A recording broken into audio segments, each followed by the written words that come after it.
What do you think is going to happen today? Well, I think Romney's going to end up taking the vote, but I don't know that he's necessarily the best candidate. Well, you think he's going to win South Carolina today? Oh, sure. I think that all the publicity and the fact that he's still leading in the polls, I think that tends to influence some people. Like I said, I don't know that he's necessarily the best candidate. Who do you think is the best candidate? Personally, I think Santorum's the best candidate, but again, that doesn't always, like everything in life, not always the best wins, right? Well, why are you going to vote for Santorum, or? I am. Yeah, I'll be voting for Rick Santorum.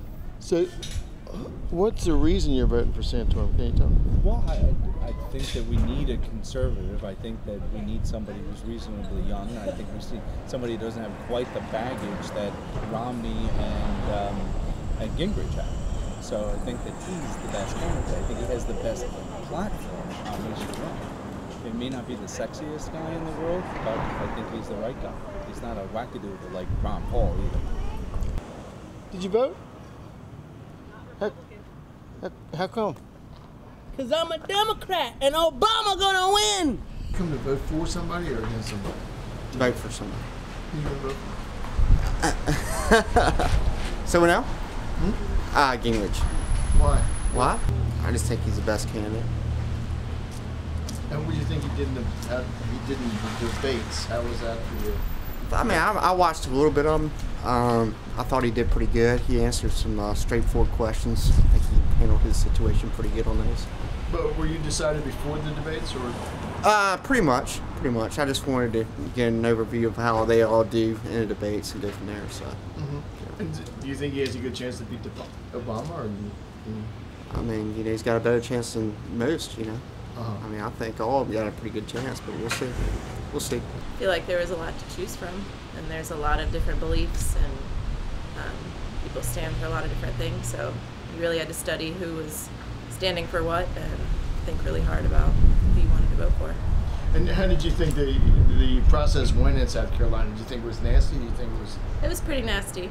I'm pretty sick of seeing it on TV and radio and internet. I watch a video on YouTube and have to watch, a 30-second ad before that, so it's kind of been a lot, but hopefully it'll slow down now that today has come. Are you going to vote Republican in the fall, do you think, or do you know? Depends on who gets the nominee, so. Mm-hmm. Who did you vote for today? I don't care to say. Okay. And what was the reason you came out? Did you come out to vote for somebody or vote against somebody? Vote for somebody. Were you affected by the debates, or were you affected by what was your main? No, not really the debates. Just studying and reading and kind of choosing who I think would be best. I don't really watch the media too much to change my opinion. I kind of like to do my own research. So. Historically, I think South Carolina has shown that whoever the voters of South Carolina pick in the Republican primary seem to go on and win the election. That would be the history of it. So are you a Democrat, or Republican, Independent, or what are you? Well, you might say I'm a Raider. A Raider?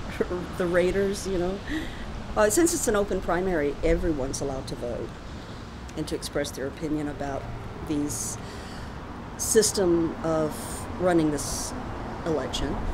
The only thing the thing that I'm most upset about is that the citizens in general are having to pay for the primary that I think the parties should pay for, because they're reaping all the profits.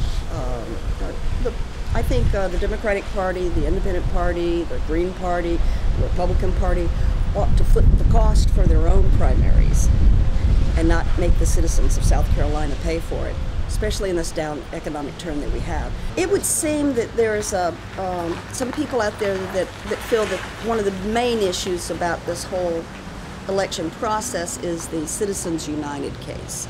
And the Citizens United case has allowed these corporate persons to have unlimited free speech, and I think that is one of the main issues that Mr. Jackson and Mr. Colbert are trying to address. How do you feel about that? I think that it was the worst decision since the Dred Scott decision. Can you tell me why you came out here tonight? It's My duty as a citizen. Are you a Republican, a Democrat, or independent? I would call myself an independent. And have you already chosen who you're going to vote for before you go? I have. And what was that based upon? Your choice. It's based upon, I think, without the best president, somebody who I think has the interests of the American people at heart rather than simply himself. Are you satisfied with the group of people who you can choose from today? I am. Right. And were you influenced by the debates this week in South Carolina? Very much so. So who are you going to vote for?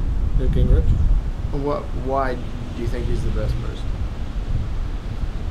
I think he is clearly the smartest, but I think he also has a clear vision, and I think that even though he does, to some extent, have an ideological bent, I think more importantly he captures the sense of what you have to do for the people, whereas I think some of the other candidates perhaps share some of the problems our current governor has, that maybe it's more about themselves than it is about the common good. And that's the most important thing. And whoever our elected leaders are, they must be for the common good, for all the people, for the common man, more than the vested interests, and again, not for themselves. Were you decided before this week's? No, I decided this week because of the debates. Directly because of the debate. Absolutely. And you thought his performance was much better than. I thought he did extremely well. I thought Romney did very poorly. I don't think Romney was able to think on his feet and do anything other than articulate a canned, prepared position. And certainly all of them have prepared things they're going to say, including Mr. Gingrich. I thought when faced with a perhaps unexpected challenge, he handled it better, or if faced with a challenge, he was prepared for every challenge. I think that is an important trait in the president. Did you pick up any racial overtones with what he was saying this week? No. Not at all. Not at all. I think Romney is the clear front runner, nonetheless, and certainly I think it'll be a battle even if Gingrich wins in South Carolina. I think Gingrich has a very good chance of winning in South Carolina. But I think as he gets to more moderate states, they may prefer Romney, who I think is a more moderate candidate. Can you tell me who you're going to vote for today? Sure, probably Newt Gingrich. Why? Partially to derail Romney, because I think that I'd like to see smaller money and not just win. Ron Paul's still in the air too, so I'll come to a conclusion when I get inside. Are you Republican, an independent, Democrat? I tend to vote Democrat. Yeah, I don't necessarily. I mean, whoever does the right job, whoever speaks to my needs best, that's who I'll vote for in the general election.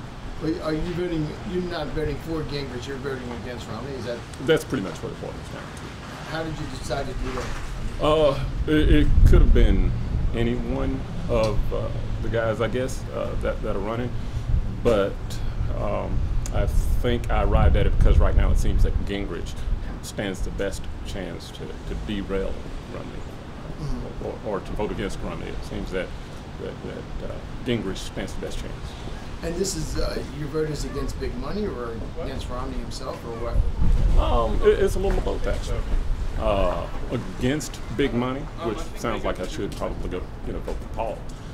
But he kind of represents that influence to me, and I think he really thought he could just come in and buy the whole thing. I think that's why he, for so long, was a front runner, even though the polls never really reflected that. So do you think Gingrich will win here today?